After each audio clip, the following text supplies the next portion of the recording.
Defamation of character refers to the act of making false statements that harm another person's reputation. When the false statement is spoken, it is considered slander, and when it is written or published, it is called libel. In nursing practice, such actions violate both ethical and legal responsibilities, as they damage trust and may result in professional or legal consequences. Respect, on the other hand, is a core ethical principle that emphasizes valuing the dignity, worth, and individuality of each patient. It requires nursing to communicate with openness, protect patient privacy, and acknowledge the unique perspectives and feelings of others, even in cases of disagreement. By practicing respect, nurses foster trust, therapeutic relationships, and patient-centered care. These principles connect closely with Betty Neuman's systems model theory, which views the client as an open system constantly exposed to internal and external stressors. Negative actions such as disrespect or defamation serve as stressors that threaten the client's line of defense and overall stability. According to Neuman, nurses must intervene through primary, secondary, and tertiary prevention to reduce or eliminate stressors and help clients maintain or regain balance.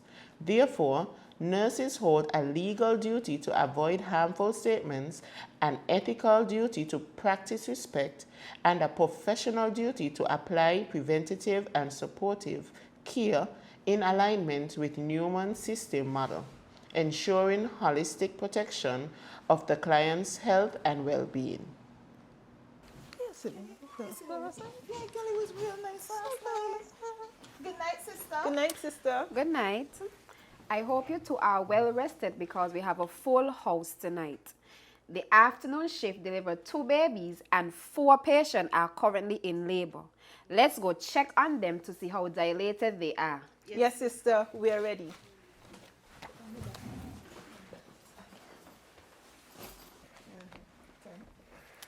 Good night, Miss Foy. Good night. How are you feeling? Not so good. Okay, this is student nurse Shianna and student nurse Prentice. Today they will be your nurse. Right. And Miss Foy, remember we talked about this already. We have to keep you and the baby safe. I know you're attempting to keep the baby closely, but you have to keep the baby in the basin. Okay. All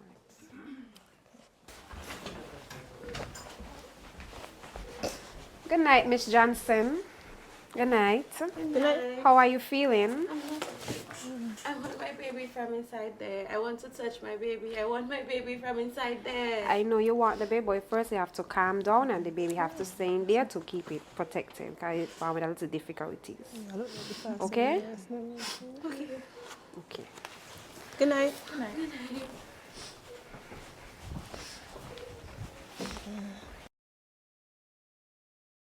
Good night. How are you feeling? Better. How you feeling? I'm good. How the breastfeeding? Not really coming out, but good still, adequate.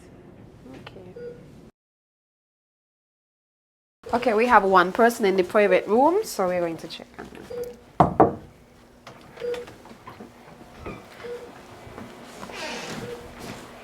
This is our 4th patient, Miss Tamika Jackson.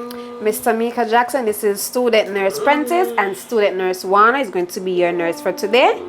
Councilman James, can you please excuse us while we do an assessment on Miss Jackson, please? Sure, anything, nurse. I have so much respect for nurses. No! Don't leave, Councilman, no! You're in great hands. I'll be right outside.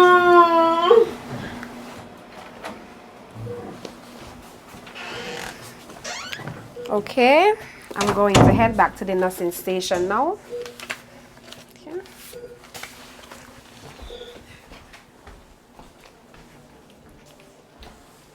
Councilman James? Then are his wife? What's going on here? I don't know.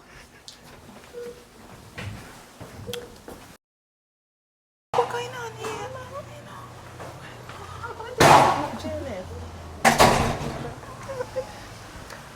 Councilman James spent the entire night in private room with his mistress, and that's not his wife.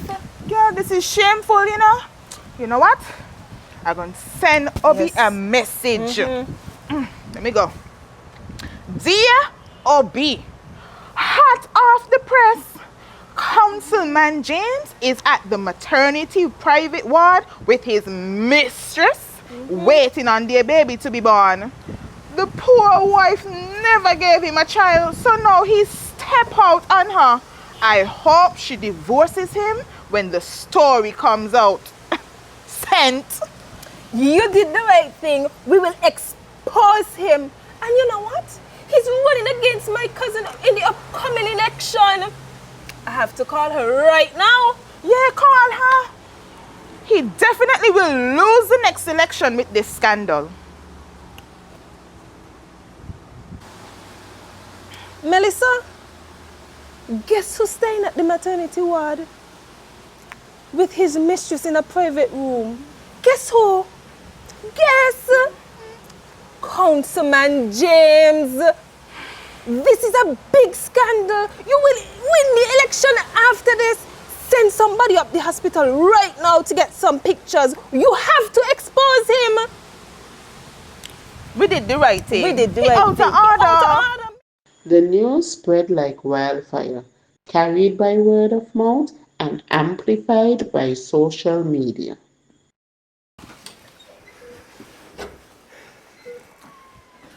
Look how that spread like wildfire. Yes, my cousin will definitely win this election now. Oh, he could step out on his wife. Good night, nurse. Good night, nurse. Good night. You're here just in time. Councilman James will be making an address to the nation shortly. We will tune in. Okay. Good evening, my fellow citizens. Recently, rumors have spread suggesting that I was seen at the maternity ward with a woman believed to be my mistress. I want to speak to you directly to clear the air and share the truth. The woman in question is not my mistress. She is my wife's surrogate, helping us bring our child into this world. My wife, who is currently overseas on important business, and I made this decision together. I was at the maternity ward simply to offer support and care during this important time for our family. I understand how easily misunderstandings can arise, but I urge everyone to remember the values of respect, truth, and compassion before passing judgment. My family and I thank you for your understanding and continued trust. Together, let's move forward with it. Look at how slander and libel can destroy a person's life.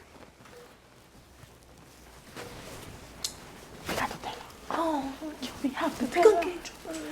We have to tell her. We have to tell her. We have to. Nurse, we have something to tell you. We were the persons who spread the rumor about Councilman James and Miss Jackson on the private ward. I am very disappointed in both of you. Nurse, we're sorry. We thought that he was... You have violated the ethical principle and respect because you have failed to uphold his dignity and reputation and privacy. Upholding respect would have meant avoiding gossip, seeking truth, and protecting the client image. We are guided by ethical and legal principle. As nurses, I have to report you to the dean. No. We're gonna get kicked out of the program. We're sorry. Please don't You should tell have her. thought about that. No, please. We're gonna apologize to Councilman James. And Miss Tamika Jackson in the Please, ward. please. Nurse. We can't lose We can't this. lose this career. Please. Leave my office. Head nurse reports the student nurses. They will face disciplinary actions. Yes, Councilman James. Yes, Councilman James. I understand. Thank you. I will deal with the matter.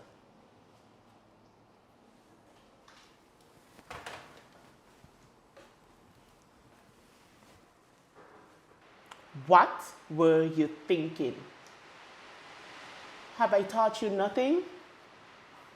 Look at the mess you've created.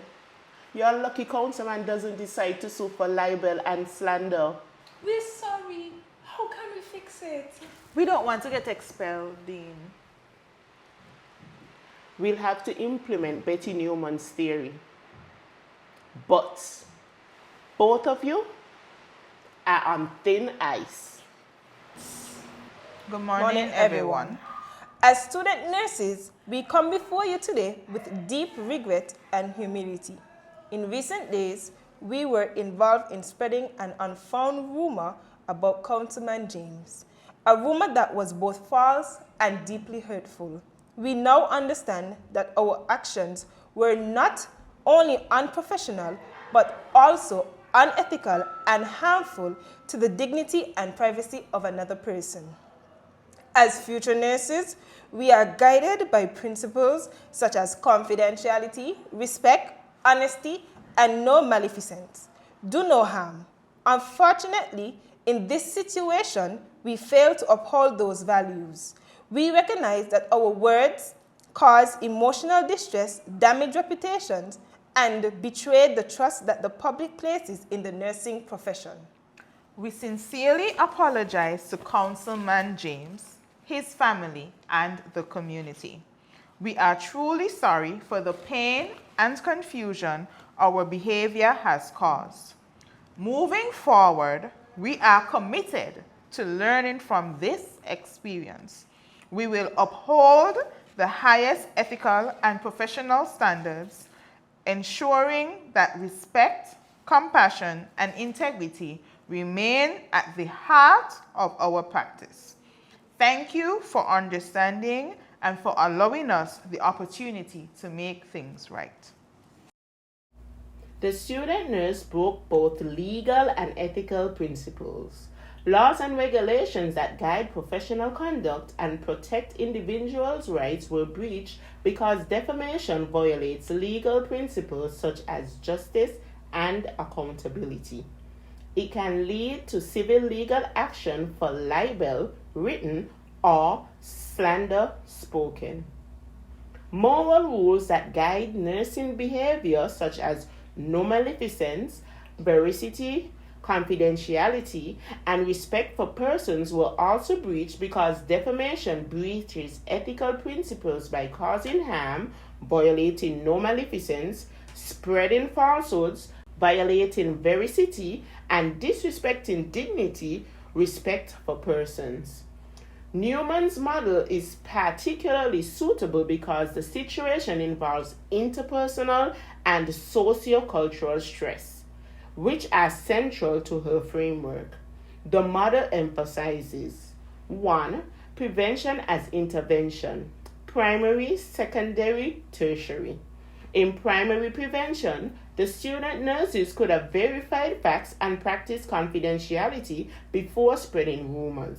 The secondary prevention involves the student nurses intervening to correct misinformation and provide support to the affected client. In this case, would be Councilman James.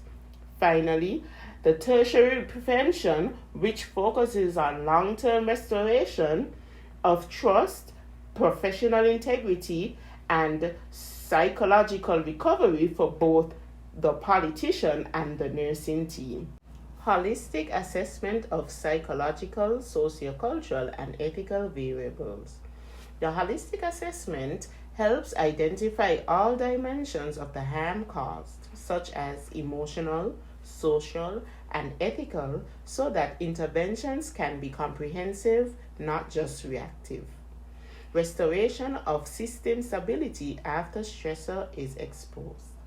The restoration of the system stability is shown when the nurses and community act to heal the psychological, social, and ethical damage caused by the defamation. This brings both the client and the professional environment back into balance.